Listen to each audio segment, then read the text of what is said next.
தந்தை மகன் தூய ஆவியின் பெயராலே ஆமேன். எண்ணிக்கை ஆகமம் அதிகாரம் 34. நாட்டின் எல்லைகள். ஆண்டவர் மோசேயிடம் கூறியது: இஸ்ரேல் மக்களுக்கு கட்டளையிட்டு சொல், கானான் நாட்டின் முழு பரப்பும் உங்களுக்கு உரிமை சொத்தாக வந்து சேரும்.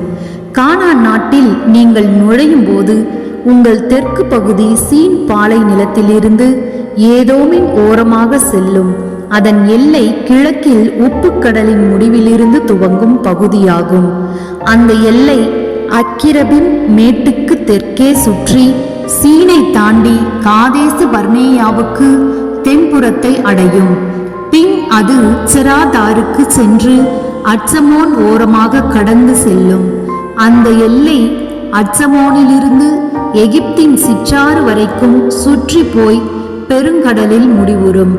உங்கள் மேற்கு எல்லை பெருங்கடலும் அதன் கரையோரமும்.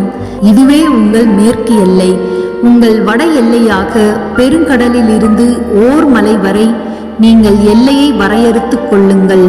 ஓர் மலையில் இருந்து காமாத்தின் நுழைவாயில் வரை அதனை குறிப்பீர்கள். எல்லையின் முடிவு செதாதில் இருக்கும்.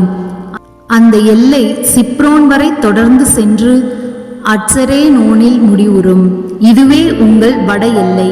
உங்கள் கிழக்கு எல்லையாக அட்சரேனோனிலிருந்து செபாம் வரைக்கும் உள்ள பகுதியை குறித்து கொள்ளுங்கள். அந்த எல்லை ஐனுக்கு கிழக்கே செபாம் முதல் ரிப்லா வரைக்கும் செல்லும். அந்த எல்லை கிழக்கு நோக்கி சென்று கினரேத்து கடலின் சரிவை வந்தடையும். அந்த எல்லை யோர்தானுக்கு சென்று பின் உப்பு கடலில் முடிவுறும். மோசே இஸ்ரேல் மக்களுக்கு கட்டளையிட்டு சொன்னது: திருவுள சீட்டு மூலம் நீங்கள் உடைமையாக்கி கொள்ளப் போகும் நாடு இதுவே. இதனை 9 குலங்களுக்கும் பாதி குலத்துக்கும் கொடுக்க ஆண்டவர் கட்டளையிட்டுள்ளார்.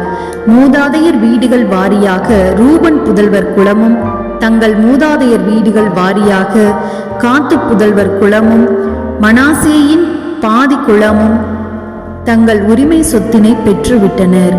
2 குலங்களும் பாதி குலமும் யோர்தானுக்கு அப்பால் எரிகோவின் கிழக்கே கதிரவன் உதயம் நோக்கி தங்கள் உரிமை சொத்தை பெற்றுள்ளார்கள்.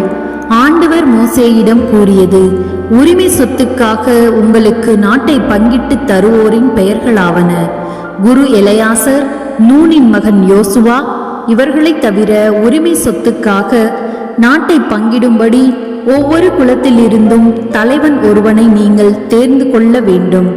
அவர்கள் பெயர்கள்: யூதா குலத்திலிருந்து எப்புன்னேயின் மகன் காலேபு, சிமியோன் மக்களின் குலத்திலிருந்து அமிகூத்தின் மகன் செமுவேல், பென்யமீன் குலத்திலிருந்து கிஸ்லோனின் மகன் எலிதாது, தான் மக்களின் குலத்திலிருந்து வரும் தலைவன் யோக்லியின் மகன் புக்கி, யோசேப்பின் மக்களில் மனாசே புதல்வர் குலத்திலிருந்து வரும் தலைவன் எப்போத்தின் மகன் கன்னியேல், எப்ராயிம் புதல்வர் குலத்திலிருந்து வரும் தலைவன் சிப்தானின் மகன் கெமுவேல், செபுலோன் புதல்வர் குலத்திலிருந்து வரும் தலைவன் பர்னாக்கின் மகன் எலிசாபான், இசக்கார் புதல்வர் குலத்திலிருந்து வரும் தலைவன் அசானின் மகன் பல்தியேல், ஆசேர் புதல்வன் குலத்திலிருந்து வரும் தலைவன் செலோமியின் மகன் அகிகூத்து, நப்தலி புதல்வர் குலத்திலிருந்து வரும் தலைவன் அமிகூத்தின் மகன் பெதாவேல்.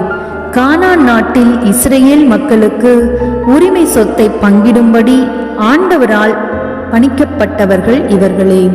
இது ஆண்டவரின் அருள்வாக்கு. இறைவா, உமக்கு நன்றி. அன்புக்குரியவர்களே, யாவே இறைவன் என்ற நம்முடைய சேனலுக்கு உங்களை வரவேற்கிறேன்.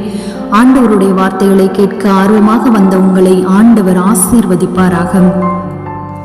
அனுதினமும் விவிலியத்தை வாசியுங்கள். வசனங்களின் வழியாக ஆண்டவர் பேசுவதை உணருங்கள்.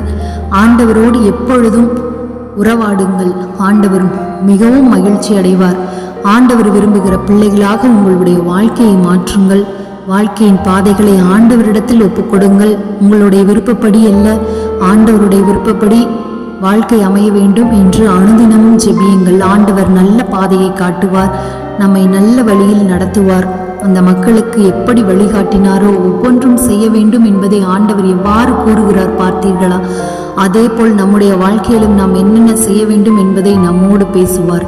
அது விவிலியத்தின் வழியாகத்தான் ஆண்டவர் பேசுவதை உணர முடியும். மிகவும் துன்பமான நேரங்களில் நீங்கள் ஆண்டவருடைய வசனங்களை எடுத்து வாசியுங்கள். அதில் உங்களுக்கு ஆறுதல் கிடைக்கும். மனிதனிடத்தில் செல்லாதீர்கள். உங்களிடத்தில் உங்களுடைய கஷ்டங்களை கேட்டுவிட்டு பின்னால் சென்று உங்களை பற்றி ஏளனமாக பேசி சிரிப்பார்கள். ஆனால் ஆண்டவர் நமக்காக கவலைப்படுவார். உங்களுக்காக நான் கவலையா இருக்கிறேன், உங்கள் கவலைகளை என்னிடத்தில் விட்டு விடுங்கள் என்று ஆண்டவர் கூறுகிறார். அப்படியானால் நாம் நம்முடைய கவலைகளை மனிதரிடத்தில் கூறக்கூடாது. ஆண்டவரிடத்தில் நம்முடைய தேவைகளையும் பிரச்சனைகளையும் ஒப்பு கொடுத்து விட்டு மறந்து விடுங்கள். ஆண்டவர் அதை கையில் எடுத்து நிறைவாக, நல்லவையாக, வெற்றியானவையாக மாற்றித் தருவார்.